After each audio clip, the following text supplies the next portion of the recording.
Oh, that was loud. So, I need my phone, by the way. Yeah, I do. Well, there's no lighting up here. All right, I move around a lot, so and I talk with my hands. My name is Patrick. I'm a recovered alcoholic. I'm truly grateful.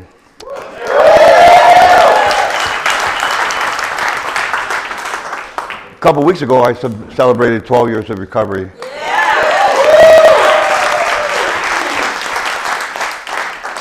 Prison time does count. I have a coin here I'm going to send around to everybody.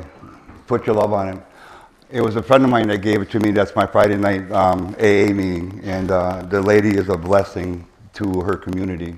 And she inspires me, and she talks about, she says, look, you're part of my recovery. So this thing means a great deal to me. So please enjoy.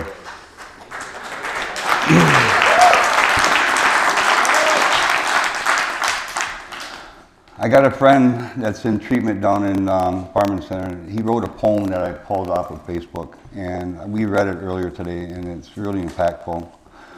So I want to start this with this. I woke up in the ashes of life. I left behind broken dreams and empty bottles. Running out of time, the mirror showed a stranger. Eyes so shallow, eyes so hollow, cold as stone but deep inside. A fire burned. A whisper called me home. I was lost but not forsaken, torn apart but not destroyed. Every wound became a lesson. Every tear became my voice. I'm rising up. No chains can hold me, breaking free. I found my light through the dark. The road was lonely, but I'm standing here tonight. I am stronger. I am in healing piece by piece. I'm whole again. This is my redemption story. I won't go back to where I've been. Used to chase the high, though it made me feel alive, but it stole my soul, left me empty, barely survived. Now the scars, they tell a story. Proof of battles that I've won. I was buried in the wreckage. Now I'm standing in the sun, was lost but not forsaken, torn apart but not destroyed. Every room became a lesson. Every tear became my voice. I'm rising up. No chains can hold me, breaking free. I found my light through the dark. The road was lonely, but I'm standing here tonight. I am stronger. I am healing piece by piece. I am whole again. This is my redemption story. I won't go back to where I've been. I see the sky, the stars, the sunrise, feel the wind against my face. Every step is one step closer to a life I won't erase. I am stronger. I am healing piece by piece. I am whole again. This is my redemption story, and I won't go back to where I've been.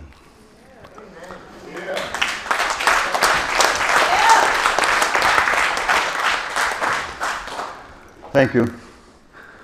Oh, man. So I'm going to read. I got a lot of stuff I want to talk about. I was a disaster, but I'm still standing. So, I'm 59 years old.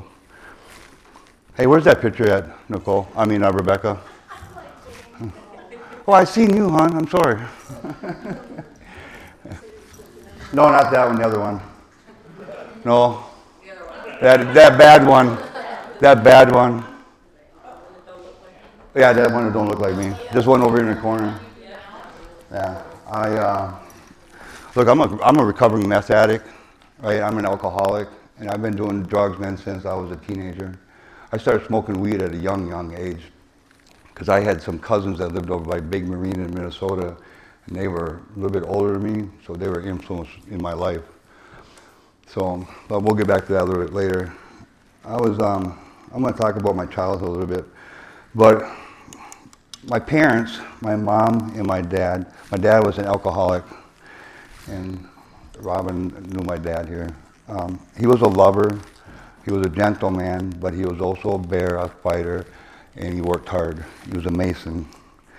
But I learned a lot from him, how to be a man, I thought. But I did learn a lot how to be a man, to be a right man today, thanks to the Lord. So I learned a lot through him. I seen things I shouldn't have seen at a young age, living in the bar scenes. At a little, I mean, I was little. I learned how to drive a truck when I was like 7 or 8 years old. Learned how to shift a stick, sitting on his lap. So he taught me a lot of things, but he also taught me a lot of bad things. I learned how to be a criminal through my dad, and that wasn't, it was part of what I grew up on. My mom, she was quiet, passive. I only seen her get angry one time, and she hit my dad with a frying pan. I thought they were going to commit her the way they was acting. It was really weird to see my mom get mad. So that was different to me.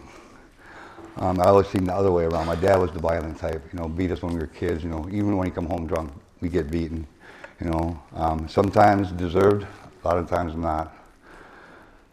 But it wasn't all bad. There's a lot of good times when I was a childhood that I remember that I enjoy and brought joy to my heart, Christmas, birthdays, doing things that fathers are supposed to do with their children. But the negative side to that was my dad was an alcoholic, so I got both barrels. I got the good and the bad. So that's part of life. Like I said, my mom was passive, she was quiet. She read a lot. She lived in this fantasy world, and she still does today. And that's okay. The picture on the wall is my mom right here. And I just got to see her a couple weeks ago. I've seen her for since last fall. So it was fun. I got to do it with some friends of mine that were sober, and we were out riding around. We're in the area, and I asked, and they said, yeah, we'll go visit. So I'm grateful for that. But she was the breadwinner of the house. She took care of the bills when my dad, drank his money, bought his toys, and whatnot. So it is what it is. But I learned to drink at a young age because of my dad being an alcoholic. Being in the bars, I get to sip his beer here and there, and so I got that effect. I got that feeling, And for me, I know I'm an addict. So at a young age, what does that teach you? Teach you how to drink. Teach you that you can cope with this way. And that's what I learned. But I learned more than that, though. I got permission to smoke in front of my dad when I was young. That's cigarettes, not weed. But at that same time, 8, 9 years old, I was smoking weed. I started smoking at the same time too, with the same cousins, at the same place. And my aunt smoked these Camel Straights, and I was young smoking them things. Boy, talk about gut wrenching. But I did it because I thought it was cool. Got to fit in. Got to fit in.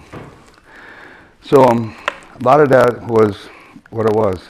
Just young kid activity growing up in the 70s. That's all it was all about, man. That's all I learned that, But now if we went to my grandma's house, the adults were playing poker, the adults were playing cards and stuff like that there. And if you were loud, kids were supposed to be seen, not heard.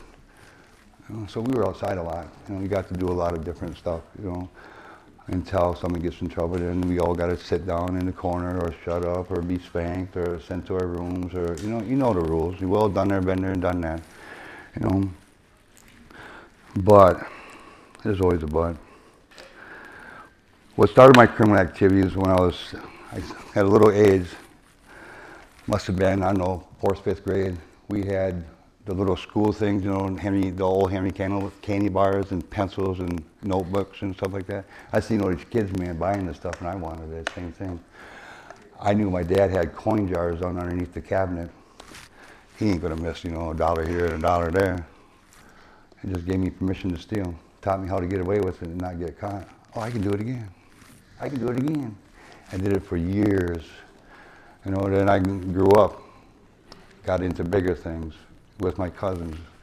I lived across the road from the Balsam Lake. I grew up in Balsam Lake. I'm a Unity boy, by the way, so for some of you, and I was north of 8, Roger. I was north of 8, Roger.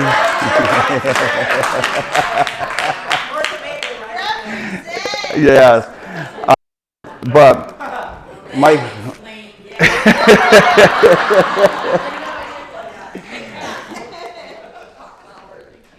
you can't hear me up there? It's your beard, man. It's my beard? So, hey, can I use your clip? Oh, wow, here we go. Is this bad boy on? Huh? Is it on? Oh, cool. So I'm going to talk this all night. You okay? So I grew up across from the Rod and Gun Club in Balsam Lake. And there was an old building there. My cousins, we were always into mischief, always into mischief, you know. And so we learned how to break into the place without getting caught. You know, there was a window that we can crawl through over the top of the door. And that window that flipped out like this here, I was small enough to get through it and drop down inside. So we started stealing cigarettes, and we started stealing chips. We started just the little things, nothing major that they would miss. You know, 12-pack of beer, you know, here and there. That's how I started to learn. It was kind of fun. It was adventures. Then I got caught one time, and they knew that we did it. I don't know how. You know, I was a kid. I didn't understand. I had to pay back so much. So my mom was kind of hilarious. So we took cardboard and made a flag like that there, and my mom put pennies and quarters and dimes on it, and we glued it to it and gave it back to him to be a smart ass. You know, I just did, that was cool. You know, didn't think nothing of it. Anyway, it is what it is. You know. So my criminal, so we'll upgrade a little bit now, teenage years. Running around with my dad and my cousin Kenny Fox passed away, so I can speak about him. My dad was a masonry, and the work that he did was for doctors, lawyers, and judges and stuff like that. You know, basements, pouring floors, whatever. He knew a lot of people, and being in what he did, there was other things going on that I didn't realize. But there's criminal activity, insurance, you know, steal stuff. My dad also did scrapping back in the days with the cutting torch. He cut up farm equipment and stuff like this here. But he would get paid to steal something, cut it up, get paid to sell it, you know, and then the farmers would get insurance reimbursed. I was part of that. I learned that through my dad. This is what we were doing. You know, it just, you know, we go steal a pig, you know, in the middle of the night one time and get chased by the cops. You know, I learned how to run away from cops, you know, at a young age. I was taught this. I thought it was cool, you know, but that to me was normal. That's how we lived. You know, it's like watching the Dukes of Hazzard, but I was living it. You know, I mean, literally, you know, it was that kind of lifestyle. But that's what I knew, you know, so what did I do? I go steal things. Then I go sell it, you know. And my cousins own a junkyard. Imagine that. You know, what can you get away with stealing in a, you know, for a junkyard? Well, you can build monster trucks or four-wheels, you know, you can switch parts out pretty good in those old Fords, those high boys. I go to the cities, steal a truck, bring it back. They strip it down, I get paid. It was the lifestyle. I learned how to be a thief, right? A criminal. And I wasn't a criminal, but I just learned how to be a thief and get away with it. As I got older, it got to be bigger. Instead of stealing certain things, I get paid to do certain things. And that was in criminal activity. I think I might be getting ahead of myself, so we're going to back up a little bit. You know, I just got a story to tell, and we're going to do it. Stealing cars, yeah, we did all that. One of the things that I learned is the presence of God in my life that I didn't understand it at the time. And this is how we talk about stories, you know, where God's in your life and you're not knowing it, but you think about it and look back and it says, man, what's going on? So in my criminal activities through my teenage years and stuff like that, I ended up at Northwest Passage. I was a resident there in the early 80s, foster homes and stuff like that there. But God put it on my heart, and I've learned to understand that today, that this is what I get to do. And I had a shirt on earlier, I get to, you know, and not knowing it back then, he put that little seed in my heart. So I was in a foster home, 16 years old, I surrendered my life to Christ, not knowing what I was doing, but that's what I thought was the right thing to do. But in reality, Christ has been there ever since then. We went to the St. Croix camp up in northern Minnesota, north of Grantsburg up there. And I got to tell my story at a young age, not understanding what I was telling. I really didn't. I didn't have no clue. I just told what I knew, and then I accepted Christ. And I was talking to young kids at my age. And now I'm talking to adults my age, And I'm standing here doing the same thing, 37 years later. That's God in my life, not knowing it. So that's part of some of the stuff like that there. I was in treatment at 16, 14. I was in treatment at 14 in Mondovi, Minnesota. And I didn't know what I was doing. I didn't stay. I didn't learn nothing. I had this attitude of indifference, and that's what my whole life was about, being indifferent, because I didn't click it. I didn't have that passion for care. I love my family, but I didn't love, what we do, how we do today. Didn't know what it meant at all. But I lived that way, so it was part of who I was. So at that same time, you heard me talk about earlier, we'll go to the sexual abuse things in my life.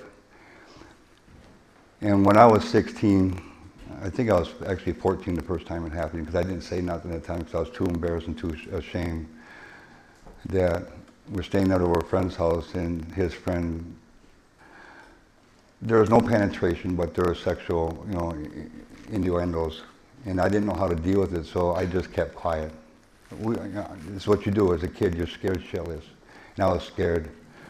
Put the mic up. I can't win, can I? But, so, I never told anyone about that until 2 retreats ago I said something. And that was the one thing that was hindering me all my life. I was ashamed of it. I was embarrassed about it. I didn't know how to act about it, and people would say, I cringed, and then when it come to child molesters, stuff like that, I had a real hatred for them, because I grew up that way, and I had the opportunity to get even a lot of times. We'll talk about that later. But at that same time, at that young age, being around my dad, there was the other aspect of the women sexual abusing little boys. That I thought was cool. And I'm not going to lie about it. As a teenage boy, the fantasies of girls and this and that, and it was older women that were drunk, and I didn't care. I thought I didn't care. But it just taught me about women at a young age, real young age. So I learned how to use that to my advantage later on in life. Especially when I got older as a teenager and stuff like that, there was older women that liked younger boys. I could get things. And I said, yeah, I know how to do this now. Not thinking about that, but there's the money. I can borrow your car. What? Oh, okay, come in.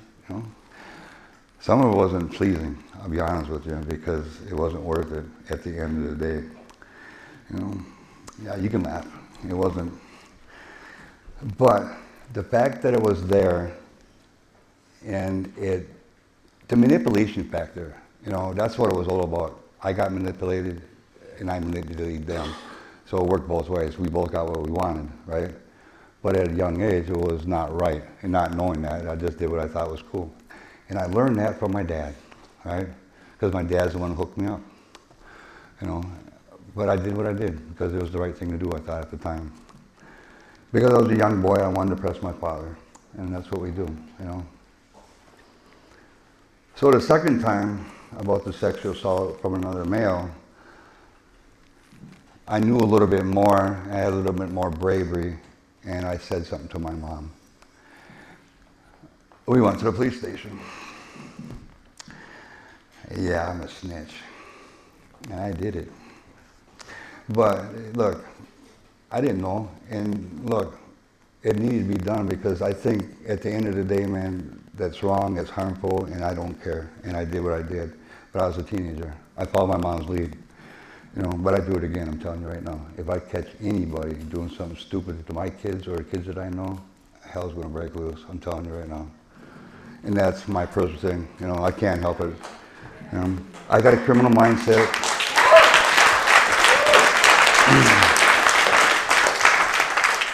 I got a criminal mindset, and I got a thug mentality still stuck up in here because I got a lot of, the picture's not up. That's me. No, it's so much older. No. That's me. That's a dope thing that's broken right there. That's a broken picture. But I'm telling you one thing, don't mess with them. because he was ugly and dangerous, you know, and he did things I'm not proud of. But he's proud today of where he stands.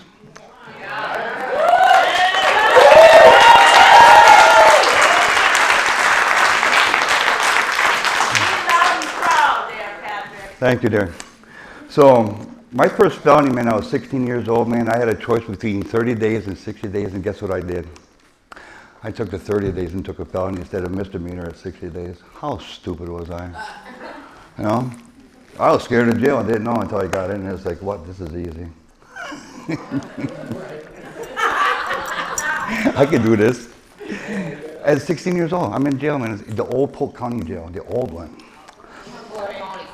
Yeah, so, anyways, we can move on a little bit, man. My teenage years were a mess. I got kicked out of school end of my 11th, my junior year. I got accused of something I didn't even do. And it got me kicked out for stealing a painting, somebody's art painting. I took it. I went back for my senior year, and I was there a month, and I just looked around. I don't belong here. I just had that feeling. I'm done. I got my G, I got my HSAD, and I skipped. And I was off to the races, you know. So, anyways, so we'll start. You guys, we talked about Northwest Passage and the foster homes. By the 80s, I was in prison in 1985. At 19 years of age, I went to prison. That was my first time. I sat about 8 months, went to Green Bay. It wasn't as bad as I thought it was. But at that age, I didn't take a lot of shit from no one either. I knew how to fight because my dad was a fighter. You know, I watched him and I was taught that, you know, defend yourself and fight for what's right. But I never had to worry about that in prison, only a few times like in another story. I went to Green Bay, went to Gordon, got my GED, got out, and then I went on an adventure.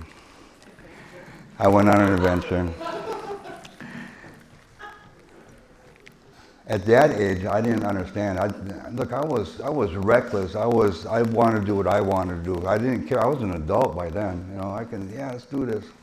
Well, I got a hold of my friend and said, hey man, you want to go to California? He said, yeah, let's go to Texas first. And I got an aunt that lives down there, man. We'll go say hi. There we go. You know, stolen car. Well, actually, it was a stolen truck. We robbed the place before we left. Sold the stuff on the way down there. Had enough money to get there. But coming out of Texas, we didn't have enough money to make it to where we wanted to go. And this is the first time, and I apologize to older people in this house, because I strong-armed an old couple in an RV park at Knife Point. This is one of the things that I worry about in my life today, because when Nicole was talking about amends, I can never apologize to them people, never, ever in my life. I don't even think a letter is even good enough for me. But I seen fear for the first time in my life in somebody's eyes. Never understood it before until I seen it that day.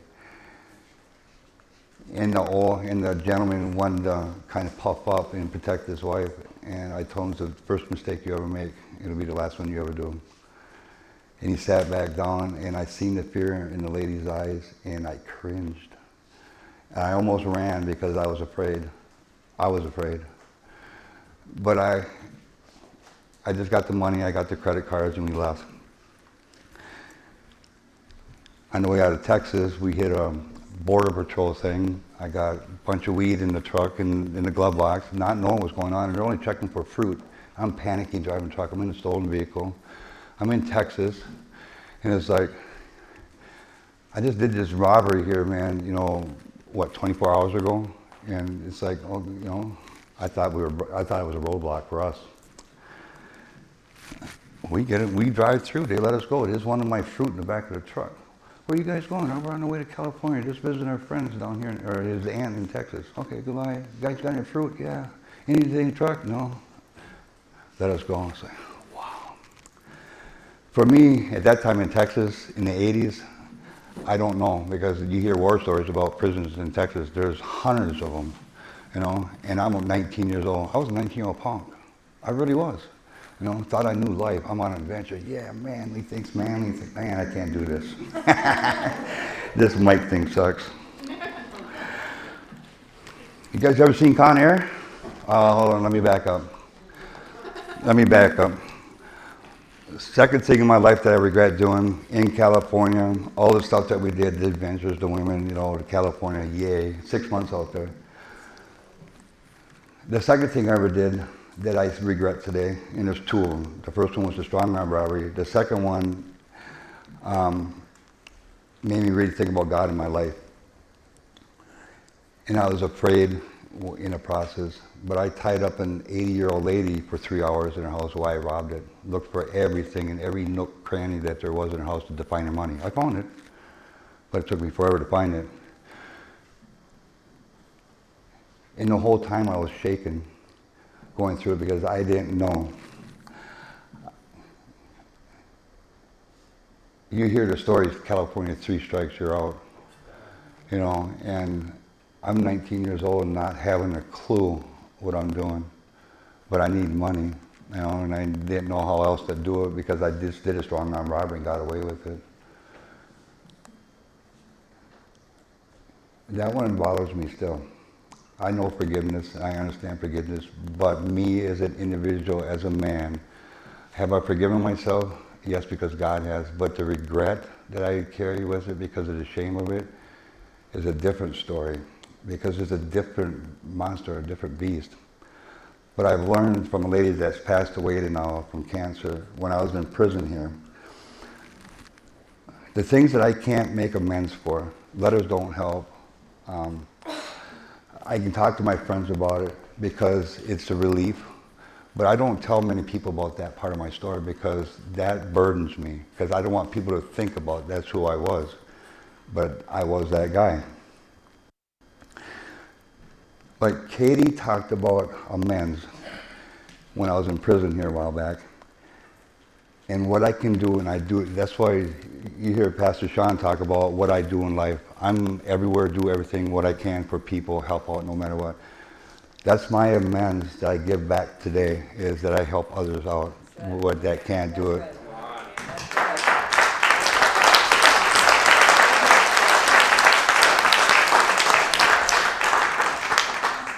That's my reward now. That's my duty, my job, my purpose in life is to take the knowledge that I have and share and pass along, lift people up when they need to be lifted up, you know. God put me in a position now to be that person. And I think because of what I went through and the decisions that I made through my life, that's one of the things that really recognize with me. So when I see elders today, I do what I can. I don't care if it's open a door, carry groceries, man, you name it. It's my amends back. Because I can't apologize to them. I can't walk up and say, I'm sorry, hon, you know, I hurt you. I can't do that. I can't do that. But I can help you. I can help the next person down the street. Let's move along a little bit. Yeah, let's talk about Con Air. Right? You guys know that movie Con Air? I wasn't in the movie, but I did Con Air. Oh look, you talk about adventure. I was an adventurous young boy. I really was. So being in jail in California in San Bernardino County was nothing. Because I seen some stuff that it embarrassed you guys today. It put fear in some of you because the gambling, the debts, the repercussions of not having your debt to pay in a county jail. That jail was more violent than any prison I ever been in. And I got to be in there. And boy, I see some stuff. But the feds come and got me and brought me back. Wisconsin did, because I was on the run out of parole out of Green Bay or out of Gordon. So I was adventurous. I got to come back, man, shackled and handcuffed on a plane with a bunch of criminals. You know, when they land in the airport at the air bases, you know, like say in Utah and stuff like that, or Phoenix, when you see that Con Air, they're surrounded with guns. And we're chains between your legs. Let's go. Yeah, that's why you so happy? Because it was adventurous, man. It was just, man, I was with some really ugly, nasty people in the stories that you'd hear, and like, what are you in for? You don't want to know. I didn't, but I learned some. But I come back.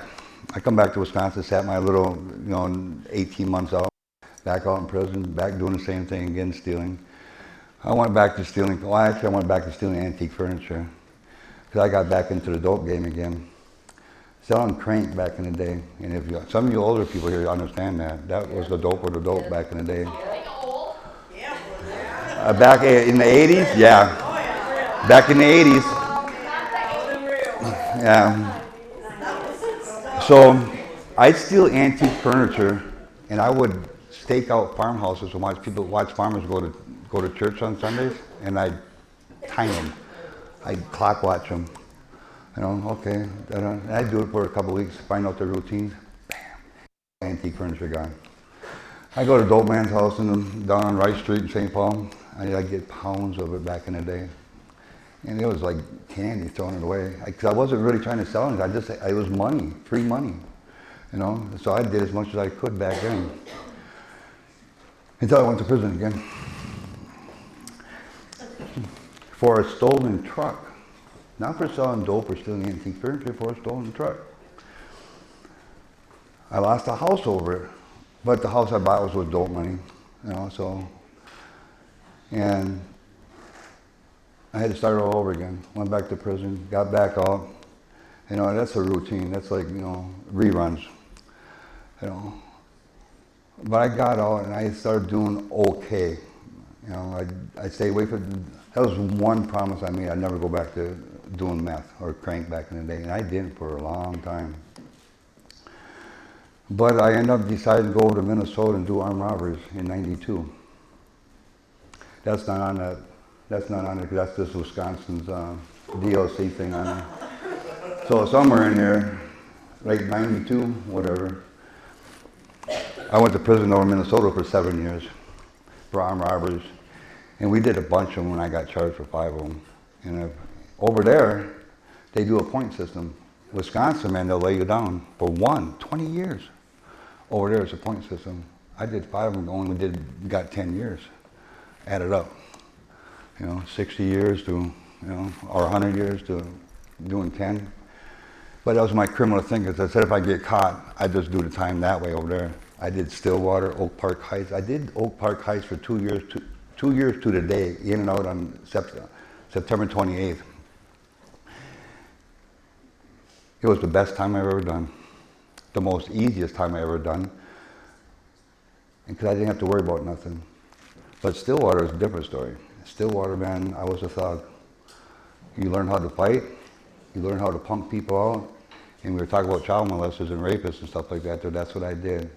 I got a patch. It's covered up today because I don't represent that lifestyle anymore. But I was a sergeant at arms, so you understand the terminology. That's what I did.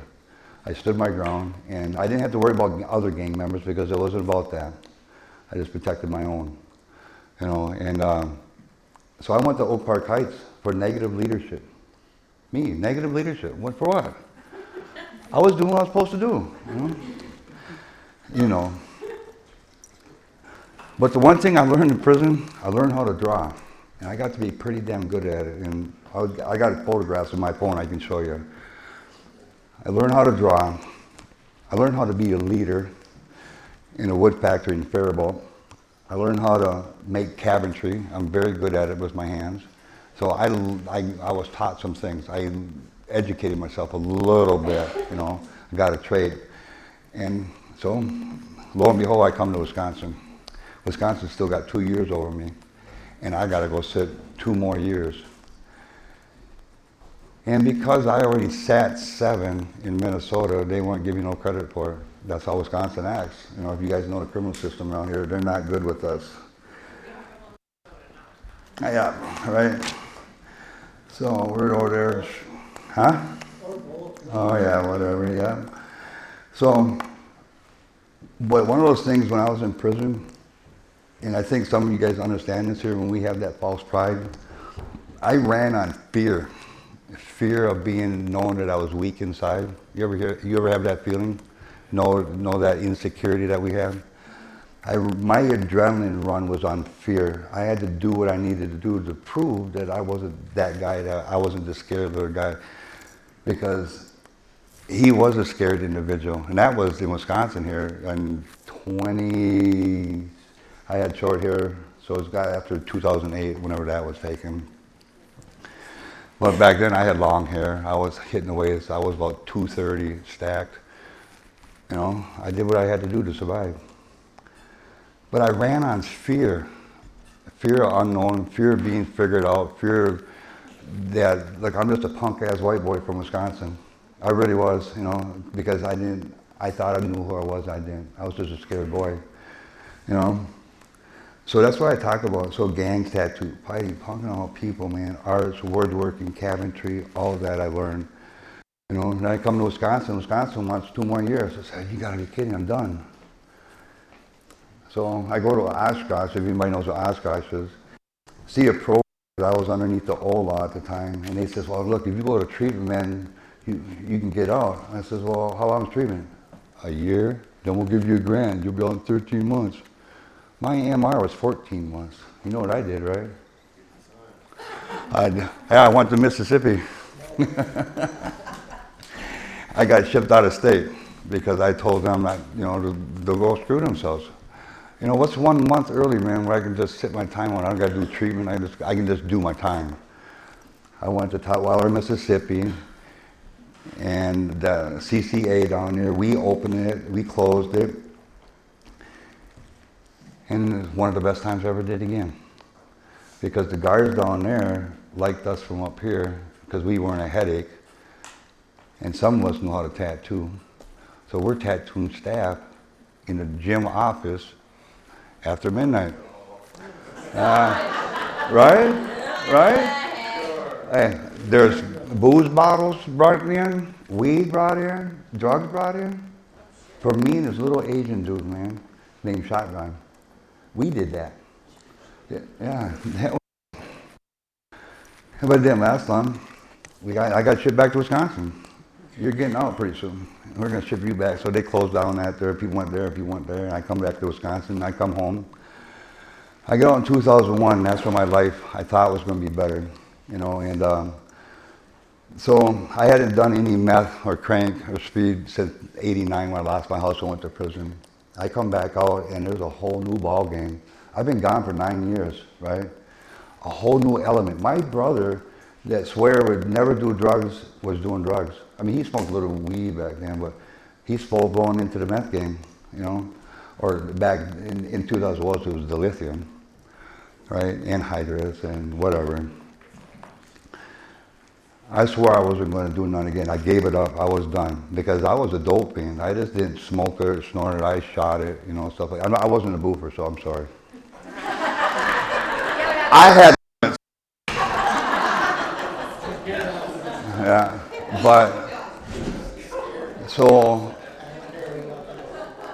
my ex-wife I met because she was being manipulated by her dope dealer.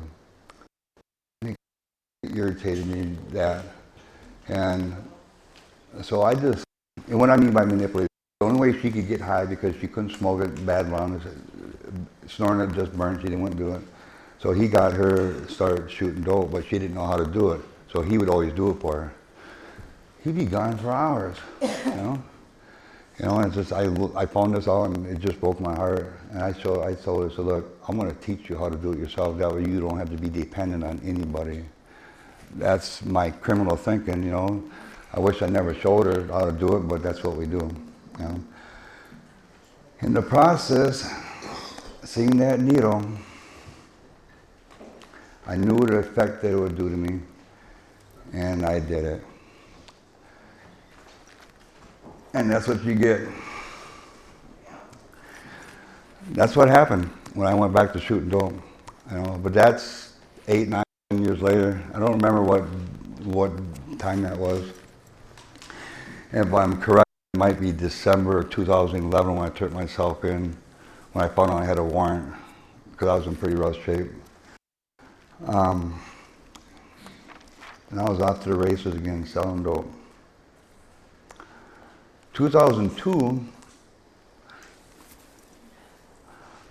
I go to jail, a cop shows up in my driveway and say, hey, we got a warrant for your arrest for selling, I can't remember what they called it back then, probably methamphetamines. I go to trial and I win. I go to trial and I win because I proved that the guy that set me up was setting me up. It was he was vindictive.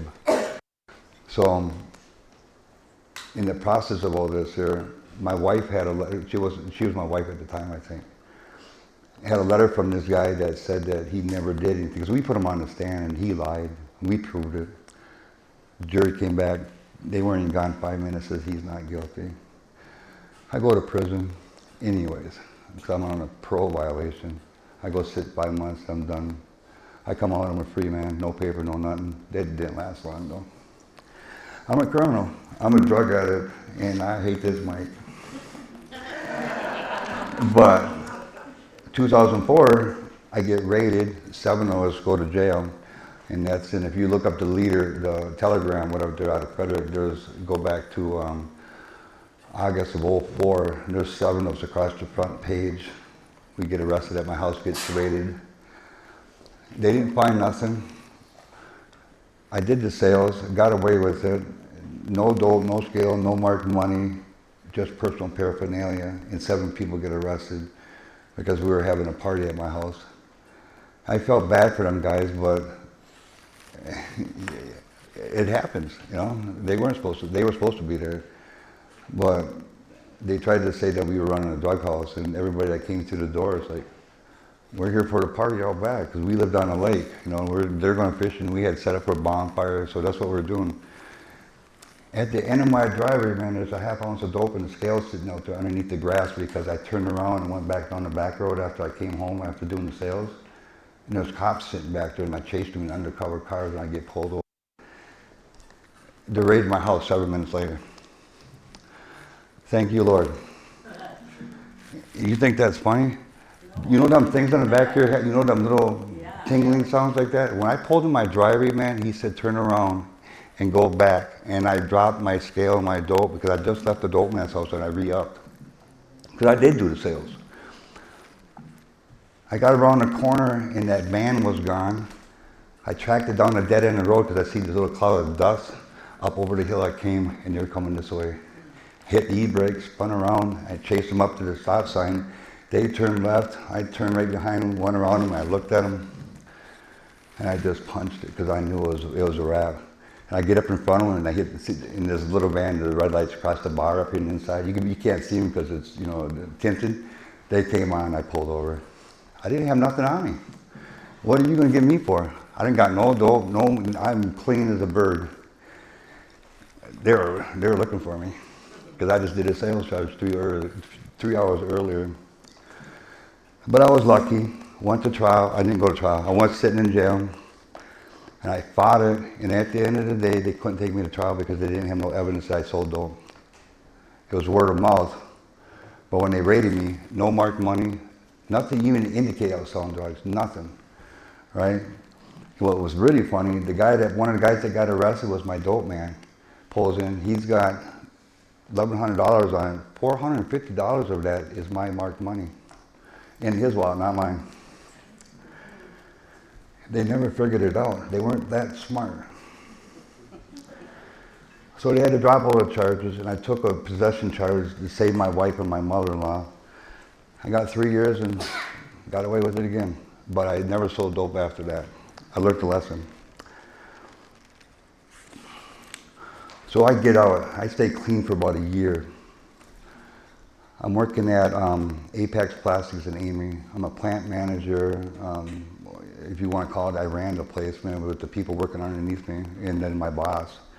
But I just took care of all the orders, everything, you know, got stuff done, shipped out, picked up, you name it. I did it from 2004 to 2007, and by the end of 2007, I was back in the meth game again. But I was never selling no dope. But my life deteriorated again. You know, one thing after another, never failed, man. You always do what you don't want to do. You draw that line in the sand, I'm not going to cross it. I'm crossing it. I'm crossing it. You know, and this is no disrespect to women and the women in the dope game, but look, if I got a bag of dope, You know what time it is. I crossed the line with my wife, you know. I disrespected her because that's my criminal thinking. You know, that's that pleasure factor that we talk about, you know. That's what I did. So it starts falling apart.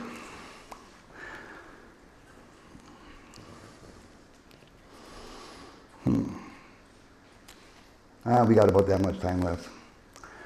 2011 was a bad year. I'm in criminal activity. I'm involved in stuff that I shouldn't be. I'm aiding and abetting in stuff I shouldn't be. Charges are starting to climb up on behind me. My daughter's in a horrific car crash, in a coma, man, for 8 days down at Regions. And I didn't even know it. One of my dope men told me about it. Say, hey, man, you hear about the car accident? No, what's up? Tony and Misty were in a car accident. I called around and find out they're in Regions. I'm high as hell, as my friend would say. That pussy's way up here. You know, so that's how high I was. I go to Regions, and there my daughter is in a coma, sitting there, and it was one of the most heartfelt sadness things I ever had to deal with. She's my stepdaughter, but I love her dearly, and she is a doll. 5 years sober, 6 years sober now, so amen to that.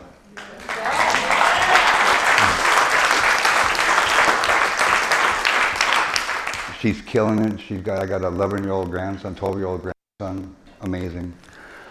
But when we walked in the hospital room, I seen her sitting there, laying there in the bed, and they didn't take her into surgery because she had the pressure built on the brain. So everything was all raw. She had a broken eye socket, eye hanging out, and it's like, it was devastating to see it. My wife man collapsed in my arms. I could not pick her up. That's how dead weight. Scary as hell. But she's alive and doing well today. Yes.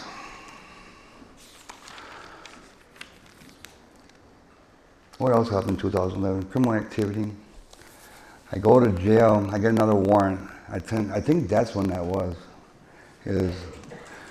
I found out there's another warrant for me. I'm out on bail. I'm out on 2 different bails. I'm semi doing good, and I finally got a warrant. I called the judge, Gail Wyrick's her name. I'll never forget the lady, because at the end of the day, she saved my life. But she said, yeah, you got to turn yourself in. You got a warrant. I thought I was doing good by turning myself in. I've always been respectful with the courts. I've always done what I was supposed to do, show up. I never miss a court date. I turned myself in. I'm sitting in a chair, and I literally passed out from exhaustion and being tired, running, because I wasn't living with the wife at the time. I was separated. And I was at my wit's end. And she wouldn't give me bail. She made me sit until March of 2012. I went to the Salvation Army, did that, got out, was supposed to go back to jail. She said, no, you're doing good. We'll let you do what you got to do, court to court. That was in September, and March 14th was the last day I got high, 2013. Let's go!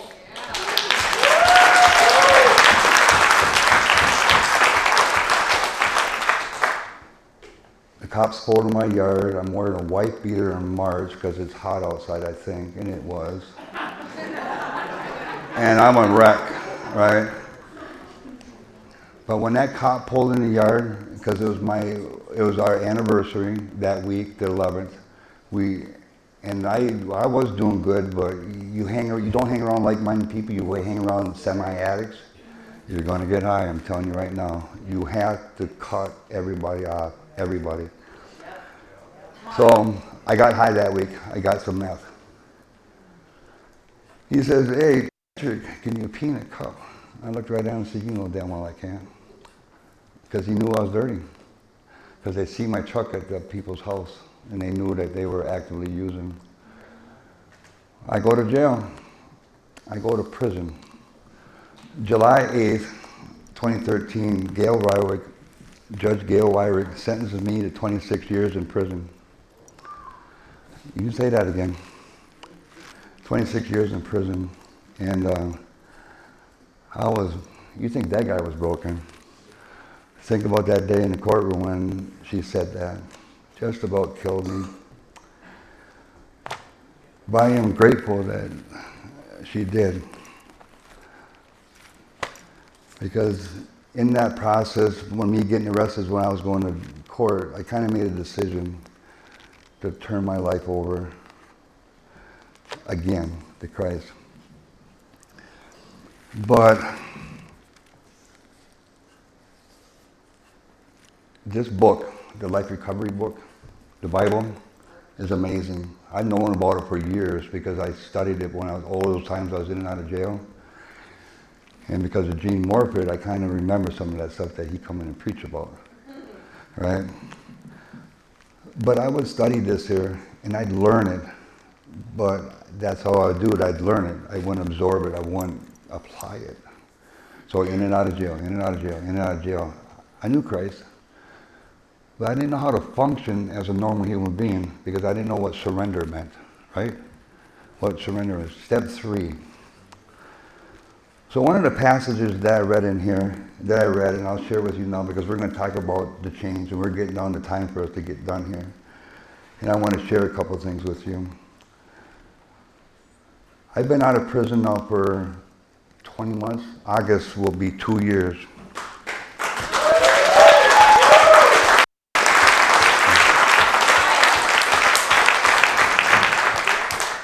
I did 10 and a half years on 26. God is good all the time.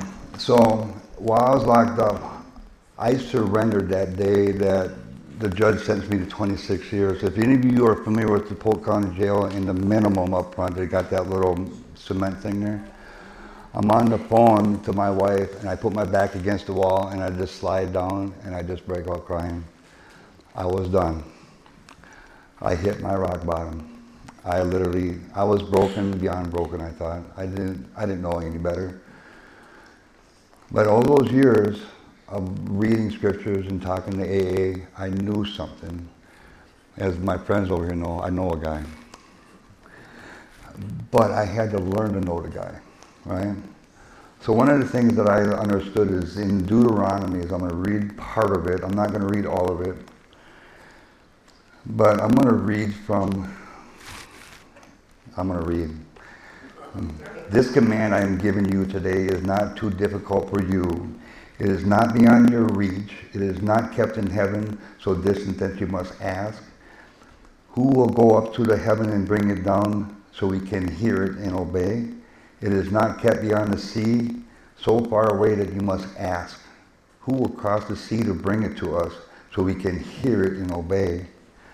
No, that message is very close at hand.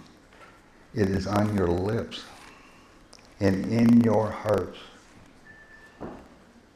that you can obey it.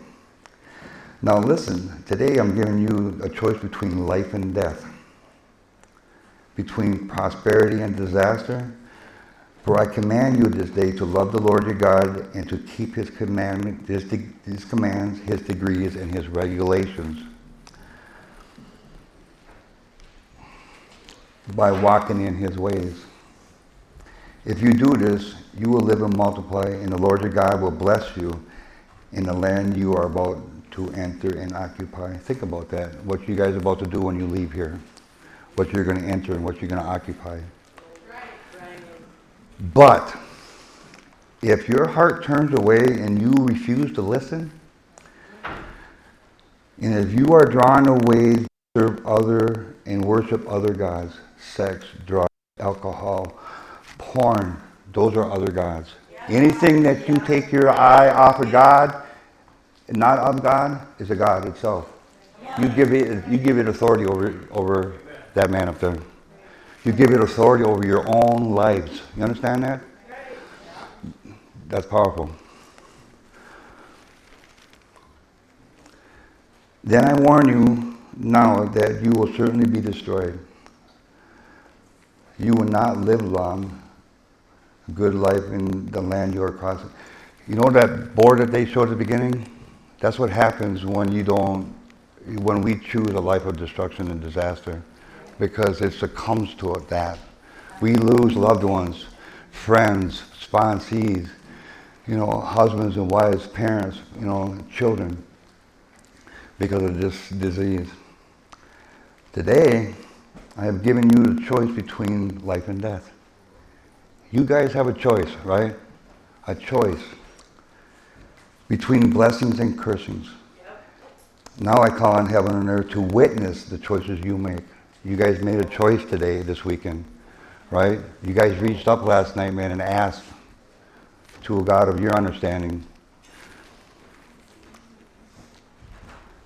And it says, now I call on heaven and earth that you would, that the witness to the choices you make. Oh, that you would choose life.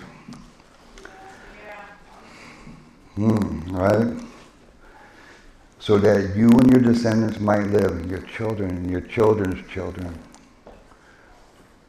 So you can make this choice by loving the Lord your God, and obeying Him and committing yourself firmly to Him. This is the key to your life. Amen to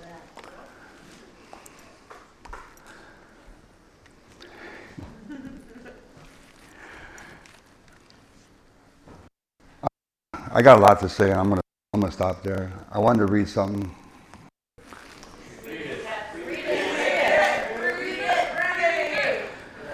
Hey, look, I'm trying to get you guys to the ice cream social, okay?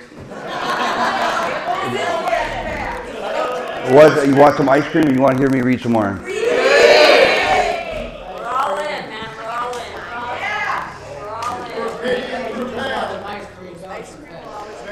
in. Ice cream is good, but I'm gonna tell you something. Proud now, Patrick. Love Yes, you. ma'am. Yes, ma'am. He says this is called my friend sitting over here, Terry Meister, brought this book to our AA meeting, and we read it every Friday. It's called Serenity. Serenity. Meditation of Acceptance, Courage, and Wisdom. It's a powerful book. But this one here talks about the gate. As you learn more of the blessing God has for you, His still, quiet voice rises above the endless chatter between your ears. Faith allows you to wrap into the radical concept that the God of all creation takes time to listen whenever you call on Him and pray to Him. He really does. As you seriously seek Him with all your heart, you'll find Him. As your trust in Him deepens, the waters of life flow into the vast wastelands of your emptiness. Of your emptiness. We are broken and missing something. And there's an answer right here. Right. Transforming it into an oasis of refreshment. Yeah. Yeah. Breathe it. Yes. Don't panic. God gave His Son so that the Good Shepherd to lead you. Jesus knows you, and He laid His life down for you. He is the way, the truth, and the life. Yes. He is the gatekeeper, offering safety, security, protection. We can add a bunch of that. Serenity, hope. Oh, talk about hope. I got something to say. You recognize His voice, submit to His call, and walk through the open gate. A recovery where addiction is replaced by freedom. Addiction is replaced by freedom. No one can come to the Father except through the Good Shepherd. It says, Lord, thanks for honoring my feeble efforts to seek you. I am grateful you came and found me when I'm lost. So one more thing, hope. We all have hope right now, right? Yeah. Faith of a mustard seed, right? Yeah. Hope. That hope is more than a vague emotion. That has the power to change your life. Yeah. Embrace it. Yeah. Thank you.